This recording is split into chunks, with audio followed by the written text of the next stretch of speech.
안녕하세요. 요즘 잡곡밥 드시는 분들 많으시죠? 예전에는 흰쌀밥이 부의 상징이었는데요.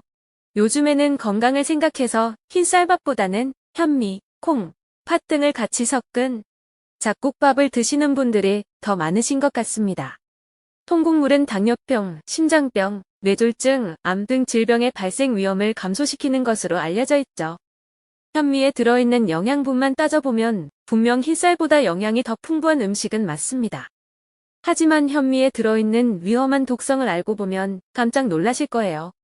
이런 잡곡밥이 누구에게나 좋을 수는 없다고 합니다.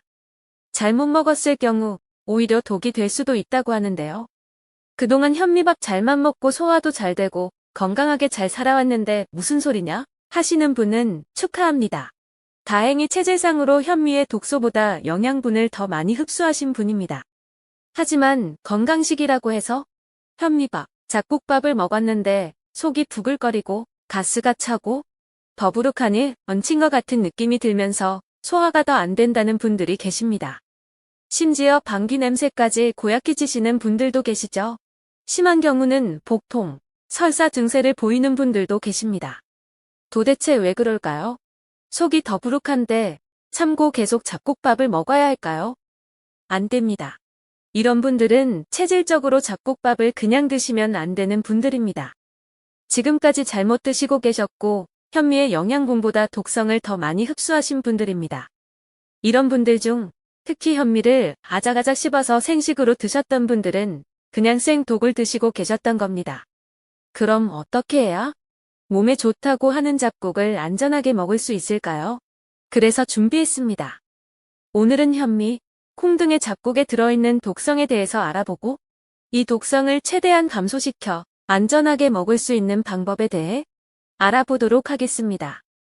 구독과 좋아요는 다음 영상을 만드는데 큰 힘이 됩니다. 구독 버튼을 눌러 무료 구독해보세요.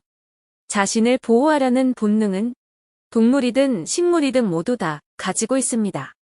동물들은 위험에 처했을 때 싸우거나 도망칠 수 있어서 일부 동물을 제외하고는 자신의 몸에 독을 품고 있지 않아도 됩니다.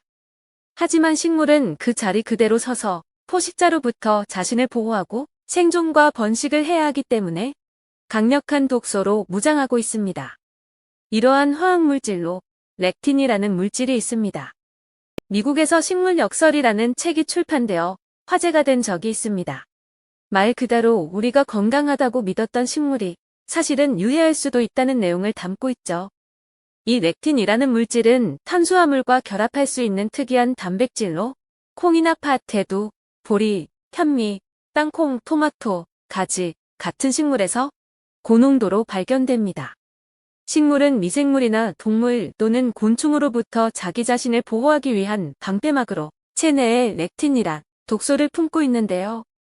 저자인 스티븐 건드리 박사는 식물에 함유된 렉틴이 비만, 고혈압, 당뇨, 심장병, 변비 등을 일으키는 정제된 탄수화물의 글루텐보다도 더 유해할 수 있다고 주장하고 있습니다.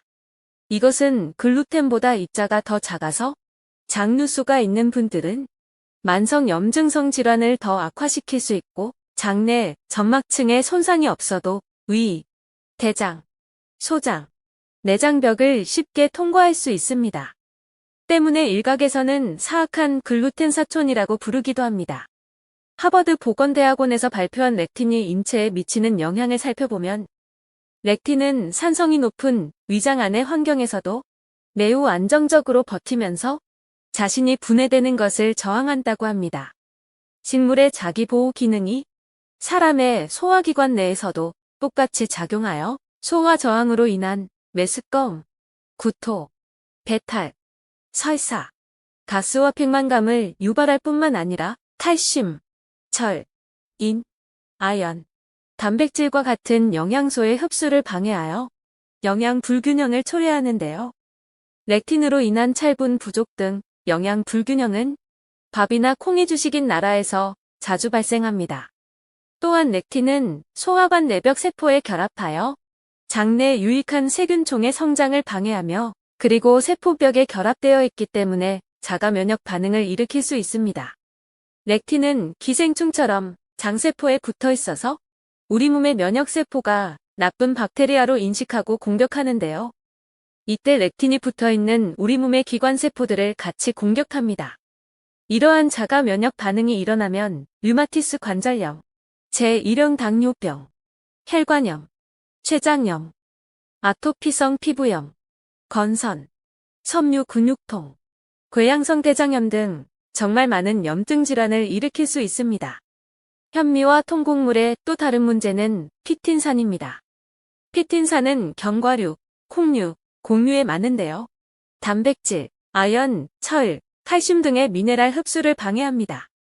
견과류 같은 경우에는 간식으로 견과류만 단독으로 먹으면 되니까 크게 문제될 것은 없는데요.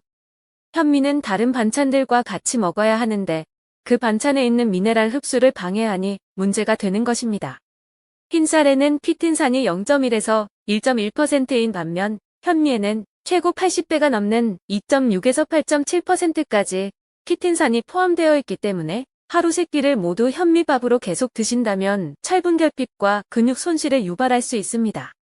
특히 철분이나 칼슘 같은 몸에 좋은 미네랄 성분을 흡착해 밖으로 배출시키기 때문에 빈혈과 골다공증이 생길 수 있다고 합니다.